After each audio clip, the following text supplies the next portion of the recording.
स्वागतम प्यारे विद्यार्थियों, तुम लोगों को हिंदी पाठशाला में स्वागत करता हूं। आज हम हमारे पाठ्य पुस्तक पल्लव भाग 3 के पाठ क्रमांक 3 पर चर्चा करेंगे। यह एक खास जीवनी है। इस निबंध जैसा है, लेकिन इस पाठ बहुत बढ़िया है, बहुत रोचक है और बहुत हम खास तौर पे महिलाओं के लिए प्रेरणादायक है। तो आज हम इस पाठ का शीर्षक है madam Marie Curie. Madam Marie Curie के बारे में तुम लोग ज़रूर जानते हो। मैडम मैरी क्यूरी ऐसा एक महिलाएं है जिसका जीवन संघर्षपूर्ण पर सफल है। आपका जीवन संघर्षपूर्ण एवं सफल है। हम उनकी जीवनचर्या पर्यालोचना करके हम इस नतीजे तक पहुंच सकते हैं कि अगर कोई व्यक्ति अपना जो लक्ष्य है, इस लक्ष्य में लगे रहे तो ज़रूर उसका फल मिलते हैं। तो चलो हम पहले इस पाठ का शीर्षक तो मैडम मैरी क्यूरी है। उनकी जन्म, आपकी जन्म मैडम मैरी क्यूरी का जन्म है 1867 के 7 नवंबर में और उनका देहांत हुआ 1934 ईस्वी की 4 जुलाई पर हुआ है। तो चलो हम पहले इस पाठ के बारे में चर्चा करें। मैडम मैरी क्यूरी का बचपन में उनको मारिया स्क्लोदोव्स्का नाम से जाना जाता था। उनकी पिता माता दोनों अध्यापक थे ऑक्सफोर्ड विश्वविद्यालय के, और उन्होंने अपना जीवन शुरुआत किया पोलैंड में। तो बाद में ऐसा हुआ कि उन्होंने पोलैंड में उनका शिक्षा दीक्षा हाई स्कूल तक हुआ, और बाद में जब उच्च शिक्षा के लिए उन्होंने उच्च शिक्षा ग्रहण करने की काबिल हुआ तो उस समय उनको एक बहुत बाधाएं आई। उस समय वार्सा विश्वविद्यालय में, पोलैंड के वार्सा विश्वविद्यालय जो है वहाँ महिलाओं के प्रवेश वर्जित था। इसलिए उन्होंने वहाँ से पेरिस के लिए रवाना हुआ पड़ा। तो उस समय उन लोगों की आर्थिक स्थिति बहुत नाजुक थी, और इस नाजुक आर्थिक स्थिति के साथ साथ उनकी बड़ी बहन ब्रिन्ना भी डॉक्टरी पढ़ने के लिए वहाँ से पेरिस के लिए रवाना हुए, और 1891 ईस्वी में उन्होंने पेरिस के लिए रवाना हो गई। और वहाँ जाके उन्होंने आर्थिक स्थिति ठीक न होने के कारण उन लोगों ने सुविधाजनक कमरा किराए में नहीं ले पाए। जो ही हो किसी तरह उन्होंने रहने की व्यवस्था कर ली, और उसी समय ही मैडम मैरी क्यूरी के साथ ये पियरे क्यूरी की परिचय हो गई। और परिचय, वो भी एक वैज्ञानिक थे। आप भी पियरे क्यूरी एक वैज्ञानिक थे, और उन्होंने मैडम मैरी क्यूरी के साथ शोध कार्य शुरू कर दिया। तो उसी प्रकार उन्होंने आगे चलकर 1895 ईस्वी में मैडम मैरी क्यूरी की शादी पियरे क्यूरी के साथ हो गई, और बाद में दोनों एक साथ रहने लगे, और फलस्वरूप उन्होंने 2 बेटियों की जन्म दिया। मैडम मैरी क्यूरी ने 2 बेटी की जन्म दिया। वो 2 बेटी की नाम थी आयरीन, बड़ी बेटी आयरीन, उनकी जन्म 1897 ईस्वी में हुई, और छोटी जो ईब नाम की लड़की बेटी, उनकी जन्म 1960 ईस्वी में हुई। तो उस समय उन्होंने पदार्थ विज्ञान के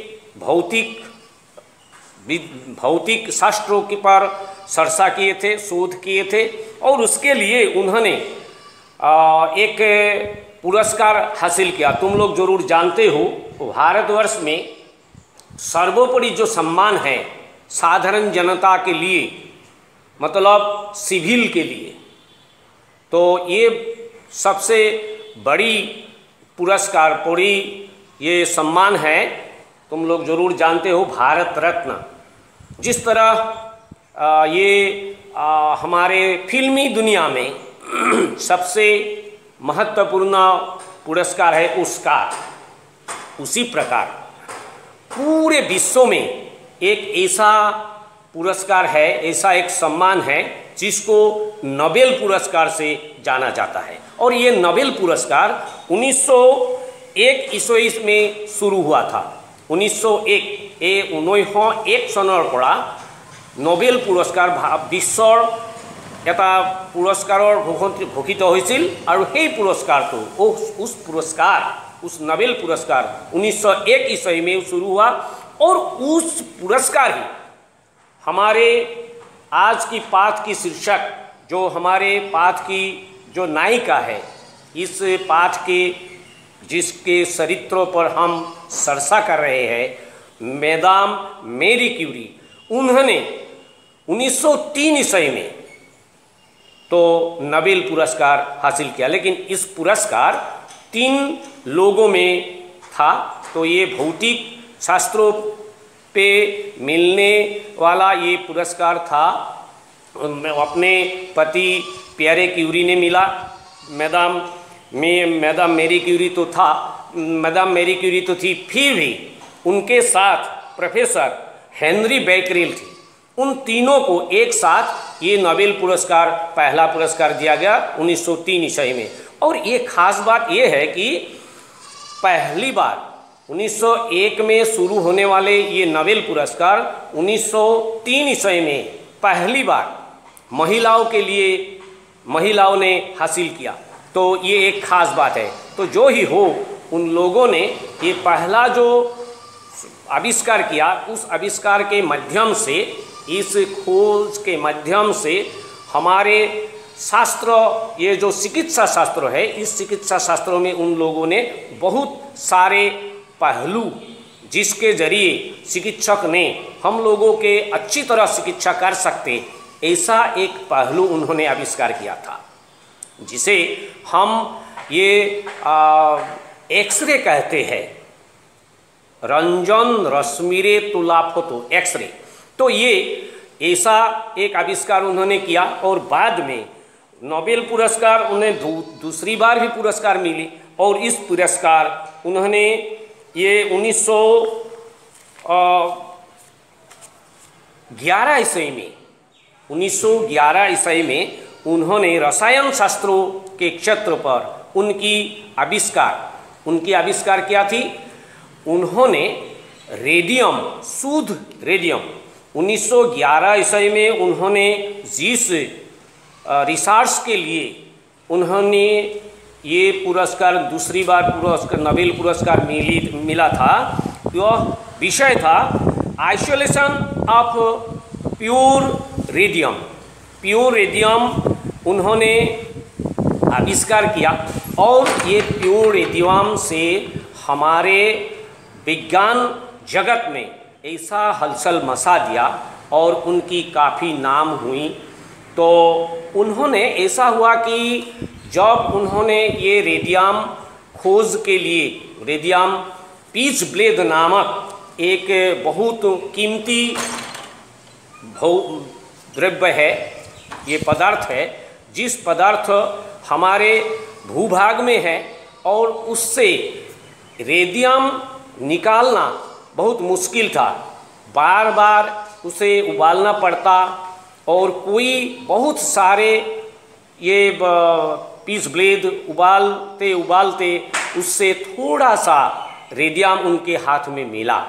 तो इस रेडियम की खोज के लिए उनकी ऐसी एक अवस्था, उन्होंने, मैं पहले ही बता दिया तुम लोगों को कि उन लोगों की आर्थिक अवस्था दयनीय था।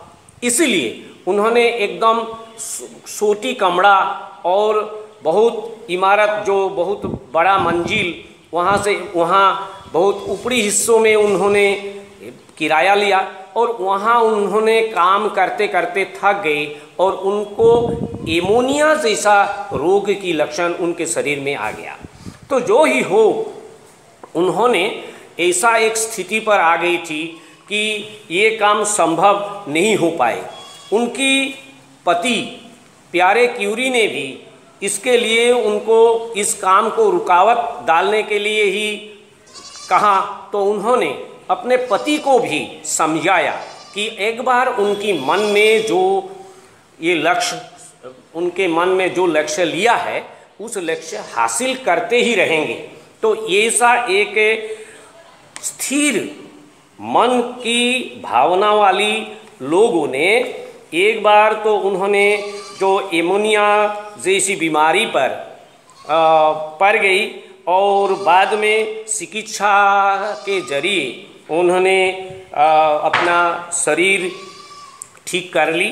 फिर भी उनकी बार बार, एक बार पहले तो उन्होंने आर्थिक स्थिति के लिए पहले एकदम सबसे पहले उन्होंने एक समस्या में आ गई थी। यह समस्या थी वो वारसा विश्वविद्यालय में महिलाओं की प्रवेश वर्जित, जिसके लिए उन्होंने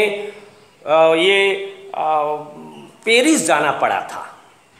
फिर भी हमारे मैदाम मैरी क्यूरी का जीवन और मैदाम मैरी क्यूरी का सोच इतनी अच्छी थी कि उन्होंने एक पोलैंड की निवासी होने के लिए, जन्म सूत्र से उन्होंने पोलैंड के होने के कारण उन्होंने अपने दोनों बेटी को, जो पोलिश भाषाएं हैं, पोलिश जो भाषा है, इस भाषा को भी उन्होंने घर में सिखाती थी और समय मिलते ही उन्होंने पोलैंड दौड़ा करते थे। तो जो ही हो, उसी प्रकार उन्होंने बहुत सारे कष्ट उठाई और कष्ट उठाते उठाते उन्होंने अपना जो लक्ष्य ये भी हासिल कर ली। और इसी तरह उन्होंने आगे चलकर दूसरी बार 1911 ईस्वी में रसायन शास्त्रों के क्षेत्र में उन्होंने दूसरी बार ये नोबेल पुरस्कार हासिल की। खास बात ये है कि उनकी परिवार के सारों सदस्य, मतलब प्यारे क्यूरी नोबेल पुरस्कार मिला था, मैदाम मैरी क्यूरी 2 बार नोबेल पुरस्कार हासिल की थी और उनकी दोनों बेटी, तो उनकी बड़ी बेटी ने 1935 ईस्वी में रसायन शास्त्रों के लिए और छोटी बेटी ईवी क्यूरी ने 1965 ईस्वी में शांति की नोबेल बता हासिल की। मतलब उनके परिवार की सारों सदस्य ने नोबेल पुरस्कार मिले और मैदाम मैरी क्यूरी 2 बार। तो आज तक पूरे विश्व में ऐसा कोई परिवार नहीं है जिस परिवार के हर सदस्यों ने नोबेल पुरस्कार मिला था। तो हम उसी प्रकार इस मैदाम मैरी क्यूरी की संघर्षपूर्ण जीवन के बारे में इस पाठ में अच्छी तरह जान गए और मैं आशा करता हूँ तुम लोग इस पाठ को 2-3 बार पढ़ने से मैदाम मैरी क्यूरी के संघर्षपूर्ण जीवन को अच्छी तरह जान जाओगे और हमारे लिए यह एक प्रेरणादायक है, खास तौर पे महिलाओं के लिए प्रेरणादायक एक चरित्र है, एक व्यक्ति है जिस व्यक्ति ने पूरे विश्व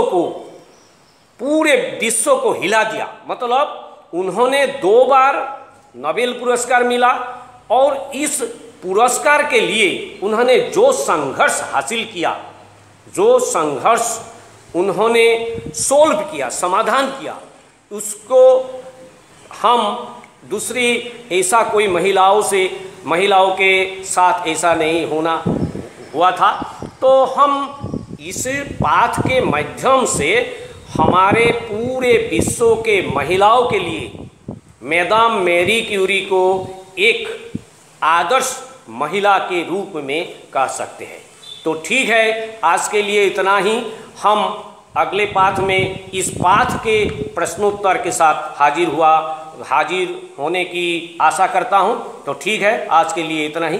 धन्यवाद।